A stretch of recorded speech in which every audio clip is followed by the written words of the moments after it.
In today's Destiny 2 build guide, we are going to be going back in time. We are going to be making a Prismatic Warlock build that has long been forgotten, and to be honest, when it released, it was not very good. But with the recent changes to roaming supers, just having an overall faster charge rate, this exotic has become viable, and we are talking about the Stormdancer's Brace exotic chest armor for the Warlock. This released with Shadowkeep, which came out October 1st, 2019, is as old as the old lady from that Titanic movie. With this build, we're going to be able to get our super back very quickly, and we're going to be able to clear entire rooms of ads with our weapons and abilities. So Guardians, let's get into this. Yo, it's time to subscribe to Paid to Be Famous. What are you doing? Subscribe to Paid to Be Famous. Subscribe to Paid to Be Famous. Like the video, come on. Hell you know the drill. Button. And slap that like button. Woo! Hey, The Stormdancer's Brace exotic chest armor comes with a perk Ascending Amplitude. Each target you defeat with Storm Trance increases the damage you deal with it and refunds super energy when Storm Trance ends. And it does look like this maxes out at getting up to half of your super back. According to the D2 compendium, it grants 10% increased Storm Trance damage per stack up to 100% at 10 stacks, and it refunds up to 50% of your super energy based on enemy kills. So getting half of your super back is very powerful, and when you combine that with some armor mods that also gives you super energy, you're going to be able to pop these Storm Trances pretty much back to back. So like I said, we're on the Prismatic Warlock. We've got the Storm Trance Super, of course. Going to be taking the Phoenix Dive. Whenever we activate it, we'll get a burst of healing and it will cure nearby allies. We're going to be taking the Arcane Needle, so we can sling this at enemies and unravel them. And when we kill an unraveled target, it will create a tangle that we can pick up and throw. And we're going to be taking the Vortex Grenade, a grenade that creates a vortex that pulls targets inward and continually damage those trapped inside. Now for our aspects, we're taking the Lightning Surge. While sliding, activate your charged melee ability to blink forward, calling down lightning strikes that jolt targets. Jolted targets will chain lightning to nearby targets, and Jolt will also stun overload champions. And of course, we're going to be taking Feed the Void. Defeat a target with any ability to activate Devour, and our Devour effects are improved, restoring additional health and grenade energy. So Devour is going to help keep us alive, and it's going to help us keep spamming those grenades. For our fragments, we got Facet of Bravery. Defeating targets with a grenade final blow will give volatile rounds to our void weapons.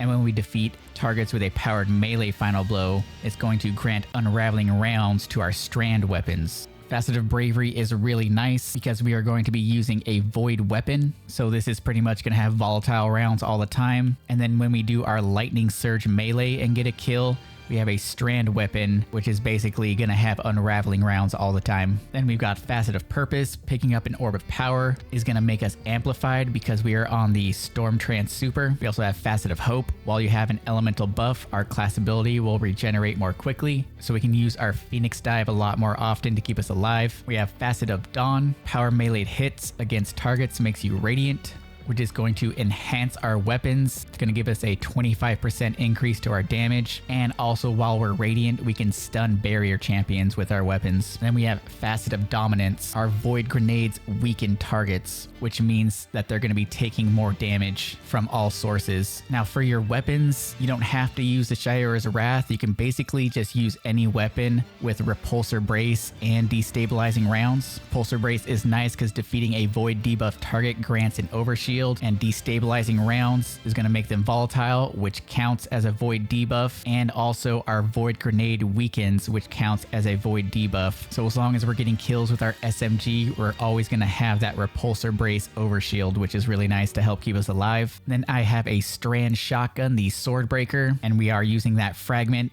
So whenever we get a melee kill, it's going to give this shotgun unraveling rounds, and it also has the Cursed Thrall. After defeating a target with a melee attack, final blows with this weapon cause targets to explode. So we will be able to spam our melees with this build. So basically every time we get a kill with this shotgun, they're going to unravel and they're going to get that Cursed Thrall explosion, which is really nice. And then for our heavy, we got the Edge Transit, Envious Assassin, Bait and Switch. You don't have to use this. You can use another void weapon because with our artifact artifact perks that we're going to be using. We'll also be able to get volatile rounds with the edge transit. Getting into the artifact, we've got Old God's Right. After picking up a void breach, dealing damage with a void weapon creates a rain of seeking projectiles. We're going to create quite a bit of void breaches with this build, and we've got 2 void weapons, so we should be able to get this to activate a lot. We've got Served Cold. Picking up a void breach grants you melee energy, so we can spam our melee even more. We've got Void Renewal. While Devour is active, void weapon final blows have a chance to generate a void breach. Since we have the Feed the Void aspect, we pretty much have Devour up at all times, which is really nice. We also have Power from Pain. Rapid final blows against weakened targets grants you Devour. And remember, we're using the fragment that makes our void grenade weaken enemies, so this just helps keep Devour up constantly. And those are really the only artifact perks that are synergizing with the void stuff that I'm using. You can switch up all these other ones and use whatever you want. For the armor mods, we got a Void Siphon on the helmet, and we've got 2 Ashes to assets. We're gonna gain bonus super energy on grenade kills. This build is all about getting your super energy back, so Ashes is nice to have.